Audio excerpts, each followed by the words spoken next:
ਸਤਿ ਸ਼੍ਰੀ ਅਕਾਲ ਸਾਰੇ ਵਿਦਿਆਰਥੀਆਂ ਨੂੰ। ਅੱਜ ਦੇ ਲੈਕਚਰ ਦੇ ਵਿੱਚ ਅਸੀਂ ਅਗਲਾ ਕਨਸੈਪਟ ਸਮਾਜਿਕ ਸਤਰੀਕਰਨ ਦੇ ਪ੍ਰਮੁੱਖ ਆਧਾਰ ਡਿਸਕਸ ਕਰਾਂਗੇ।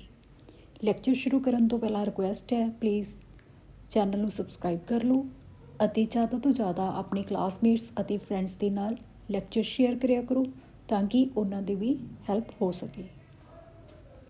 ਅੱਗੇ ਅਸੀਂ ਲੈਕਚਰ ਸ਼ੁਰੂ ਕਰਦੇ ਹਾਂ। ਸਮਾਜਿਕ ਸਤਰੀਕਰਨ ਦੇ ਪ੍ਰਮੁੱਖ ਆਧਾਰ।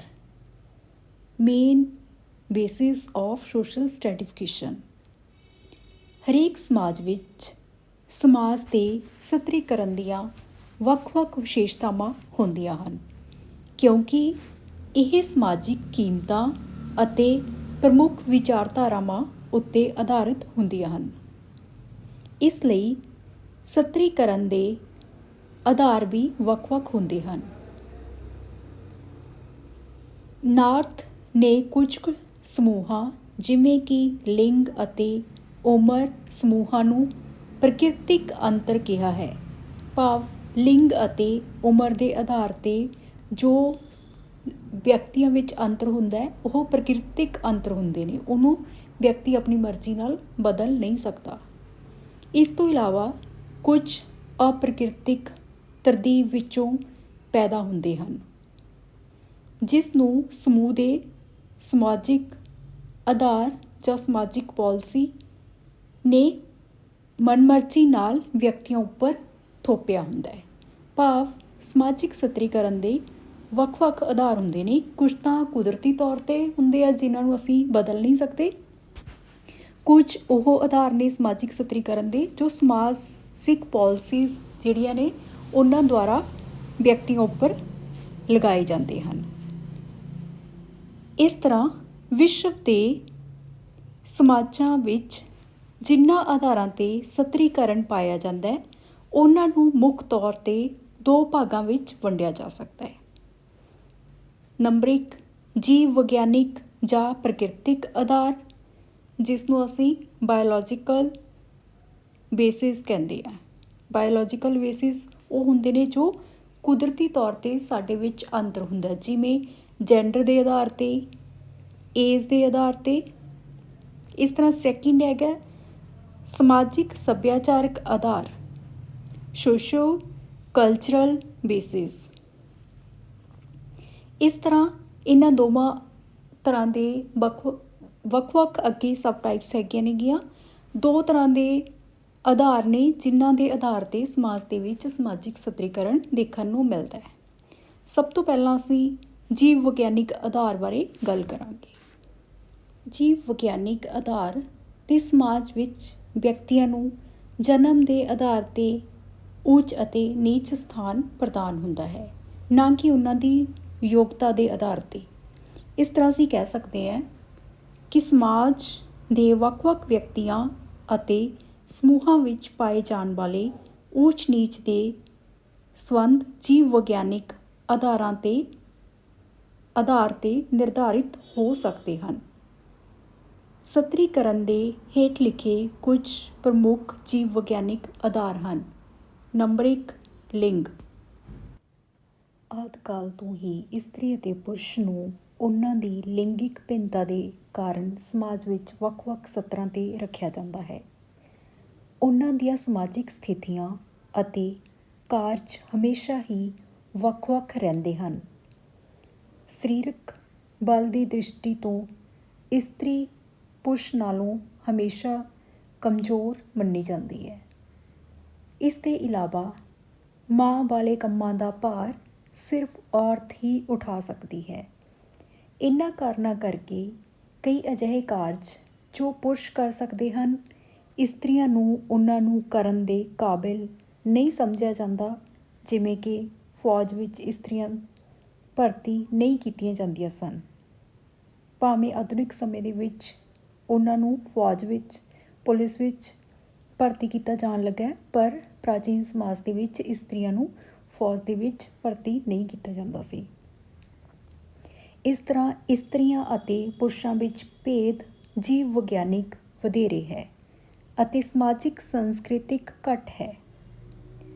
ਪਰ ਹਰੇਕ ਸਮਾਜ ਜਾਂ ਸੰਸਕ੍ਰਿਤੀ ਆਪਣੇ ਇਸਤਰੀ ਅਤੇ ਪੁਰਸ਼ ਮੈਂਬਰ ਨੂੰ ਇੱਕ ਨਿਸ਼ਚਿਤ ਸਤਰ ਪ੍ਰਦਾਨ ਕਰਦੀ ਹੈ ਅਤੇ ਉਸ ਦੇ ਅਨੁਸਾਰ ਇਸਤਰੀ ਅਤੇ ਪੁਰਸ਼ ਸਮੂਹਾਂ ਵਿੱਚ ਇੱਕ ਊਚ ਨੀਚ ਦੇ ਪਦਕ੍ਰਮ ਵਿੱਚ ਬਣੇ ਰਹਿੰਦੇ ਹਨ। ਉਦਾਹਰਨ ਲਈ ਪਿੱਤਰ ਪ੍ਰਧਾਨ ਜਾਂ ਪਿੱਤਰ ਵੰਸ਼ੀ ਸਮਾਜਾਂ ਵਿੱਚ ਪੁਰਸ਼ਾਂ ਦੀ ਸਥਿਤੀ ਉੱਚੀ ਅਤੇ ਇਸਤਰੀਆਂ ਦੀ ਸਥਿਤੀ ਨੀਵੀਂ ਹੁੰਦੀ ਹੈ।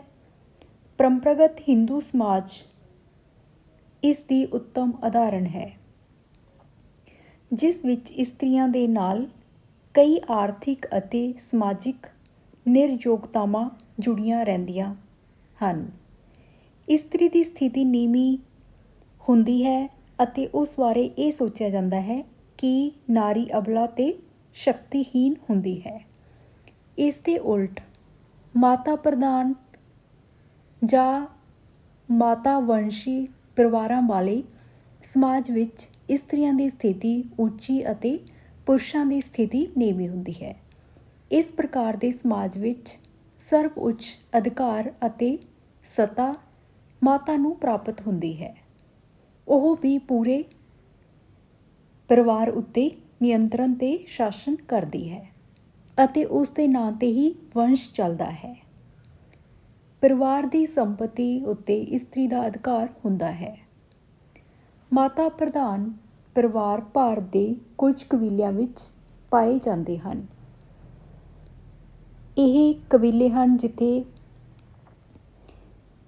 ਕੋਚੀਨ, ਮਾਲਾਬਾਰ ਅਤੇ ਕੁਝ ਪਹਾੜੀ ਕਬੀਲਿਆਂ ਵਿੱਚ ਮਾਤਾ ਪ੍ਰਧਾਨ ਪ੍ਰਣਾਲੀ ਦਾ ਪ੍ਰਚਲਨ ਹੈ।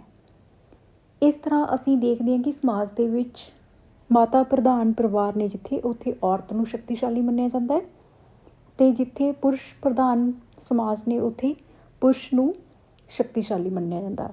ਇਸ ਤਰ੍ਹਾਂ ਸਮਾਜ ਦੇ ਵਿੱਚ ਲਿੰਗ ਦੇ ਆਧਾਰ 'ਤੇ ਸਮਾਜ ਵੱਖ-ਵੱਖ ਦੋ ਸਤਰਾਂ ਵਿੱਚ ਵੰਡਿਆ ਹੋਇਆ ਹੈ।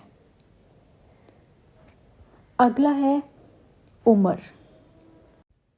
ਇਸ ਤੋਂ ਇਲਾਵਾ ਹਰੇਕ ਸਮਾਜ ਵਿੱਚ ਵੱਖ-ਵੱਖ ਰੁਤਬੇ ਅਤੇ ਜ਼ਿੰਮੇਵਾਰੀਆਂ ਨੂੰ ਨਿਰਧਾਰਿਤ ਕਰਨ ਸਮੇਂ ਉਮਰ ਨੂੰ ਵਿਸ਼ੇਸ਼ ਮਹੱਤਵ ਦਿੱਤਾ ਜਾਂਦਾ ਹੈ।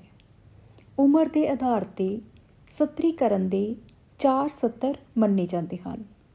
ਉਹ ਹਨ ਬਾਲ ਅਵਸਥਾ, ਕਿਸ਼ੋਰ ਅਵਸਥਾ, ਜਵਾਨੀ ਅਤੇ ਬੁਢਾਪਾ। ਕਿਸੇ ਵੀ ਸਮਾਜ ਵਿੱਚ ਇੱਕ ਛੋਟੇ ਬੱਚੇ ਦੀ ਸਥਿਤੀ ਕਦੇ ਵੀ ਉਹ ਨਹੀਂ ਹੋ ਸਕਦੀ ਜੋ ਕਿ ਇੱਕ ਜਵਾਨ ਜਾਂ ਬੁੱਢੇ ਵਿਅਕਤੀ ਦੀ ਹੁੰਦੀ ਹੈ। ਉਮਰ ਦੇ ਵਧਣ ਦੇ ਨਾਲ-ਨਾਲ ਵਿਅਕਤੀ ਦੀ ਬੁੱਧੀ ਦਾ ਵਿਕਾਸ ਹੁੰਦਾ ਹੈ ਅਤੇ ਉਸ ਦੇ ਅਨੁਭਵ ਵੀ ਵੱਧਦੇ ਹਨ। ਉਸ ਵਿੱਚ ਆਤਮ ਸੰਯਮ, ਗੰਭੀਰਤਾ ਅਤੇ ਜ਼ਿੰਮੇਵਾਰੀ ਦੀ ਭਾਵਨਾ ਵਿਕਸਿਤ ਹੁੰਦੀ ਹੈ। ਇਸ ਲਈ ਹਰੇਕ ਸਮਾਜ ਵਿੱਚ ਮਹੱਤਵਪੂਰਨ ਪਦ ਜਾਂ ਰੁਤਬਾ ਵੱਡੀ ਉਮਰ ਦੇ ਲੋਕਾਂ ਨੂੰ ਦਿੱਤਾ ਜਾਂਦਾ ਹੈ। ਇਹਨਾਂ ਰੁਤਬੇ ਦੇ ਨਾਲ ਉਹਨਾਂ ਨੂੰ ਕੁਝ ਅਧਿਕਾਰ ਵੀ ਦਿੱਤੇ ਜਾਂਦੇ ਹਨ।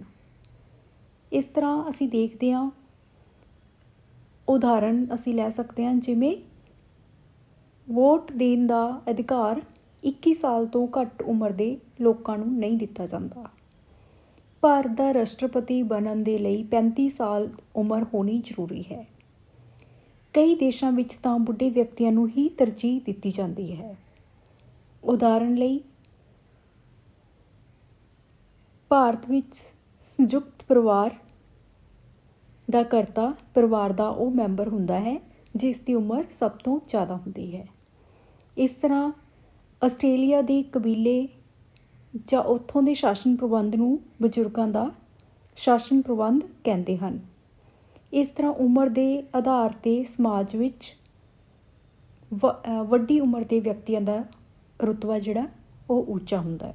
ਸਤਰੀਕਰਨ ਦੇ ਅਨੁਸਾਰ ਵੱਡੀ ਉਮਰ ਦੇ ਵਿਅਕਤੀ ਜਿਹੜੇ ਸਮਾਜ ਦੇ ਵਿੱਚ ਉੱਚੇ ਸਤਰ 'ਤੇ ਰਹਿੰਦੇ ਹਨ।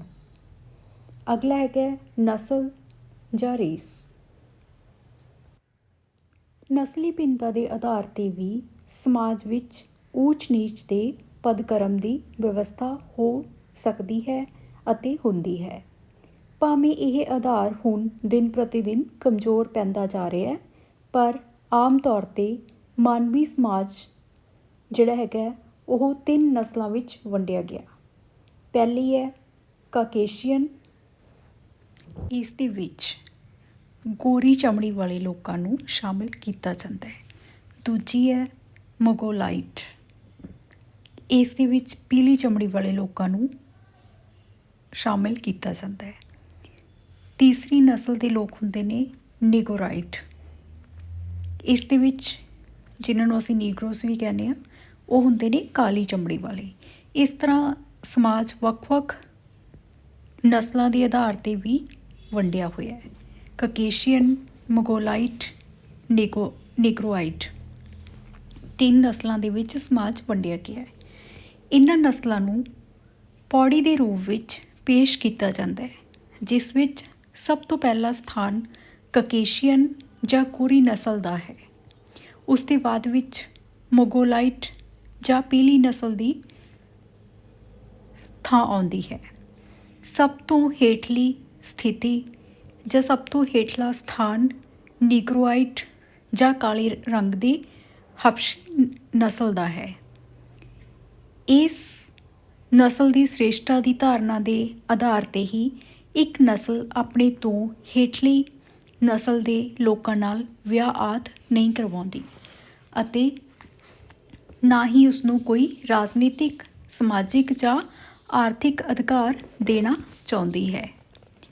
ਮੰਨਿਆ ਜਾਂਦਾ ਹੈ ਕਿ ਨਸਲਾਂ ਵਿੱਚ ਗੋਰੀ ਨਸਲ ਨੂੰ ਸਭ ਤੋਂ ਸ੍ਰੇਸ਼ਟ, ਕਿਉਂਕਿ ਉਸਦੇ ਮੈਂਬਰਾਂ ਦਾ ਰੰਗ ਗੋਰਾ, ਖੂਨ ਉੱਚੀ ਸਤਰ ਦਾ ਸ਼ੁੱਧ ਅਤੇ ਮਾਨਸਿਕ ਯੋਗਤਾ ਸਭ ਤੋਂ ਉੱਤਮ ਹੈ, ਇਹ ਮੰਨਿਆ ਜਾਂਦਾ ਹੈ। ਅਮਰੀਕਾ ਵਿੱਚ ਨਸਲ ਦੇ ਆਧਾਰ 'ਤੇ ਹੀ ਨੀਗਰੋ ਲੋਕਾਂ ਨੂੰ ਗੋਰੇ ਲੋਕਾਂ ਤੋਂ ਵੱਖਰਾ ਮੰਨਿਆ ਜਾਂਦਾ ਹੈ। ਉਹਨਾਂ ਨਾਲ ਮੈਰਿਜ ਆਦਿ ਨਹੀਂ ਕੀਤਾ ਜਾਂਦਾ। ਉਹਨਾਂ ਦੇ ਬੱਚਿਆਂ ਨੂੰ ਗੋਰੇ ਬੱਚਿਆਂ ਦੇ ਸਕੂਲਾਂ ਵਿੱਚ ਪੜ੍ਹਨ ਦੀ ਆਗਿਆ ਨਹੀਂ ਹੈ। ਉਹ ਗੋਰਿਆਂ ਦੇ ਹੋਟਲਾਂ ਅਤੇ ਹੋਰ ਅਜਿਹੇ ਪਬਲਿਕ ਸਥਾਨਾਂ ਦਾ ਪ੍ਰਯੋਗ ਨਹੀਂ ਕਰ ਸਕਦੇ। ਭਾਰਤ ਵਿੱਚ ਵੀ ਹੁਣ ਤੱਕ ਆਰੀਆ ਖੂਨ ਦੀ ਸ਼ੁੱਧਤਾ ਅਤੇ ਸ੍ਰੇਸ਼ਟਤਾ ਵਿੱਚ ਵਿਸ਼ਵਾਸ ਕਰਨ ਵਾਲੇ ਲੋਕ ਮਿਲ ਜਾਣਗੇ। ਸਪਸ਼ਟ ਹੈ ਕਿ ਇਸ ਤਰ੍ਹਾਂ ਨਸਲ ਦੇ ਆਧਾਰ 'ਤੇ ਗੋਰੇ ਅਤੇ ਕਾਲੇ ਲੋਕਾਂ ਦੇ ਰਹਿਣ-ਸਹਿਣ, ਸਹੂਲਤਾਂ ਅਤੇ ਵਿਸ਼ੇਸ਼ ਅਧਿਕਾਰਾਂ ਵਿੱਚ ਅੰਤਰ ਪਾਇਆ ਜਾਂਦਾ ਹੈ।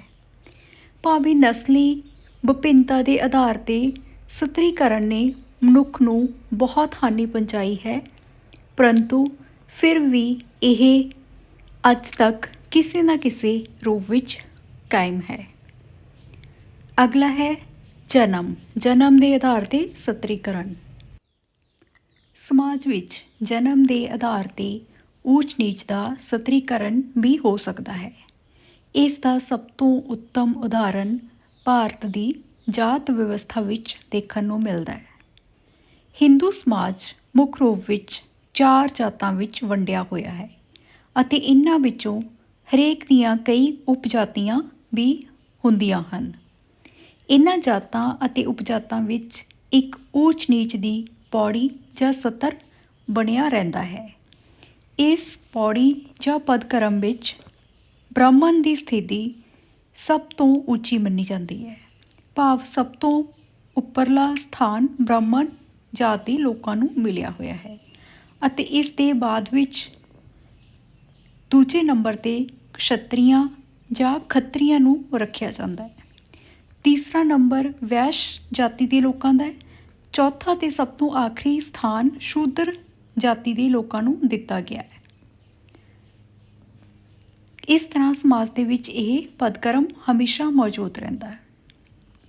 ਇੱਕ ਵਿਅਕਤੀ ਜਿਸ ਜਾਤ ਵਿੱਚ ਜਨਮ ਲੈਂਦਾ ਹੈ, ਉਸ ਦੇ ਅਨੁਸਾਰ ਹੀ ਉਸ ਨੂੰ ਸਮਾਜ ਵਿੱਚ ਉੱਚਾ ਜਾਂ ਨੀਵਾਂ ਸਥਾਨ ਮਿਲ ਜਾਂਦਾ ਹੈ।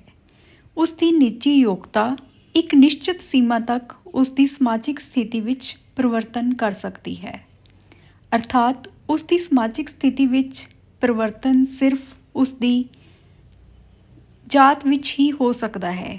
ਉਦਾਹਰਨ ਵਜੋਂ, ਜੇਕਰ ਕੋਈ ਸ਼ੂਦਰ ਯੋਗਤਾ ਰੱਖਦਾ ਹੈ ਤਾਂ ਉਸ ਦੀ ਸ਼ੂਦਰਾਂ ਵਿੱਚ ਹੀ ਉੱਚ ਸਥਿਤੀ ਹੋਵੇਗੀ, ਪਰੰਤੂ ਹੋਰ ਜਾਤਾਂ ਦੇ ਵਿਅਕਤੀਆਂ ਤੋਂ ਫਿਰ ਵੀ ਉਸ ਦੀ ਸਥਿਤੀ ਨੀਵੀਂ ਹੀ ਰਹੇਗੀ। ਇਸ ਤਰ੍ਹਾਂ ਸਪਸ਼ਟ ਹੈ ਇਹ ਸਤਰੀਕਰਨ ਜਨਮ 'ਤੇ ਆਧਾਰਿਤ ਹੋਣ ਕਾਰਨ ਬਹੁਤ ਸਿਥਰ ਅਤੇ ਦ੍ਰਿੜ ਹੈ। ਇਸ ਲਈ ਆਪਣੀ ਜਾਤ ਨੂੰ ਬਦਲਣਾ ਇੱਕ ਵਿਅਕਤੀ ਲਈ ਬਹੁਤ ਕਠਿਨ ਹੈ। ਇਸ ਤਰ੍ਹਾਂ ਅਸੀਂ ਦੇਖ ਸਕਦੇ ਹਾਂ ਜਾਤ ਸਤਰੀਕਰਨ ਵਿੱਚ ਵਿਅਕਤੀਆਂ ਦੀ ਸਮਾਜਿਕ ਸਥਿਤੀ ਉਹਨਾਂ ਦੀ ਯੋਗਤਾ ਉੱਤੇ ਨਿਰਧਾਰਿਤ ਨਹੀਂ ਹੁੰਦੀ, ਬਲਕਿ ਉਹਨਾਂ ਦੇ ਜਨਮ ਦੇ ਆਧਾਰ 'ਤੇ ਨਿਰਧਾਰਿਤ ਹੁੰਦੀ ਹੈ। ਭਾਵ ਜਿਸ ਜਾਤੀ ਵਿੱਚ ਉਸ ਦਾ ਜਨਮ ਹੋਇਆ ਉਸ ਜਾਤੀ ਦੀ ਉੱਚ ਅਤੇ ਅਧੀਨਤਾ ਦੇ ਆਧਾਰ 'ਤੇ ਹੀ ਉਸ ਵਿਅਕਤੀ ਦਾ ਸਮਾਜ ਵਿੱਚ ਸਥਾਨ ਹੋਵੇਗਾ। ਜੇਕਰ ਉਹ ਉੱਚੀ ਜਾਤੀ ਨਾਲ ਸੰਬੰਧਿਤ ਹੈ ਤਾਂ ਉਸ ਦਾ ਸਥਾਨ ਉੱਚਾ ਹੋਵੇਗਾ, ਜੇ ਉਹ ਨੀਵੀਂ ਜਾਤੀ ਨਾਲ ਸੰਬੰਧਿਤ ਹੈ ਤਾਂ ਉਸ ਦਾ ਜਿਹੜਾ ਸਥਾਨ ਹੈ ਉਹ ਨੀਵਾਂ ਹੋਵੇਗਾ। ਪਰੰਪਰਾਗਤ ਭਾਰਤੀ ਸਮਾਜ ਵਿੱਚ ਅਤੇ ਅੱਜ ਵੀ ਭਾਰਤੀ ਪੇਂਡੂ ਸਮੁਦਾਵਾਂ ਵਿੱਚ ਜਾਤ ਦੇ ਆਧਾਰ 'ਤੇ ਊਚ ਨੀਚ ਦਾ ਸਤਰੀਕਰਨ ਸਮਾਜਿਕ ਜੀਵਨ ਵਿੱਚ ਆਮ ਤੌਰ 'ਤੇ ਵੇਖਣ ਨੂੰ ਮਿਲ ਜਾਂਦਾ ਹੈ।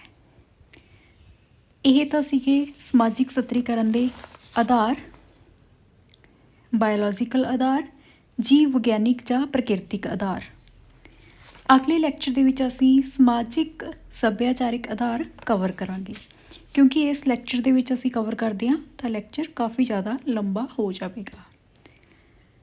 ਜੇਕਰ ਲੈਕਚਰ ਸਮਝ ਆ ਰਹੇ ਨੇ, ਤੁਹਾਡੀ ਹੈਲਪ ਹੋ ਰਹੀ ਹੈ ਤਾਂ ਪਲੀਜ਼ ਚੈਨਲ ਨੂੰ ਸਬਸਕ੍ਰਾਈਬ ਕਰ ਲਓ ਅਤੇ ਲੈਕਚਰ ਨੇ ਜਿਹੜੇ ਉਹ ਆਪਣੇ ਕਲਾਸਮੇਟਸ ਦੇ ਨਾਲ ਸ਼ੇਅਰ ਕਰਿਆ ਕਰੋ। ਜੇ ਹੋ ਸਕੇ ਤਾਂ ਜਿਹੜਾ ਸਿੰਬਲ ਹੈਗਾ ਉੱਥੇ ਇੱਕ ਲਾਈਕ ਦਾ, ਉਹ 'ਤੇ ਵੀ ਪ੍ਰੈਸ ਕਰ ਦਿਆ ਕਰੋ। ਜੇਕਰ ਤੁਹਾਨੂੰ ਲੈਕਚਰ ਪਸੰਦ ਆ ਰਿਹਾ ਤਾਂ ਲਾਈਕ ਕਰ ਰਹੇ ਹੋ ਤੁਸੀਂ ਲੈਕਚਰ ਨੂੰ ਤਾਂ ਪਲੀਜ਼ ਲਾਈਕ ਦਾ ਬਟਨ ਵੀ ਪ੍ਰੈਸ ਕਰ ਦਿਆ ਕਰੋ। ਇਸ ਦੇ ਨਾਲ ਮੈਨੂੰ ਮੋਟੀਵੇਸ਼ਨ ਮਿਲਦੀ ਹੈ ਕਿ ਕਿੰਨੇ ਬੱਚਿਆਂ ਨੂੰ ਮੈਂ ਹੈਲਪ ਕੀਤੀ ਹੈ। Thank you.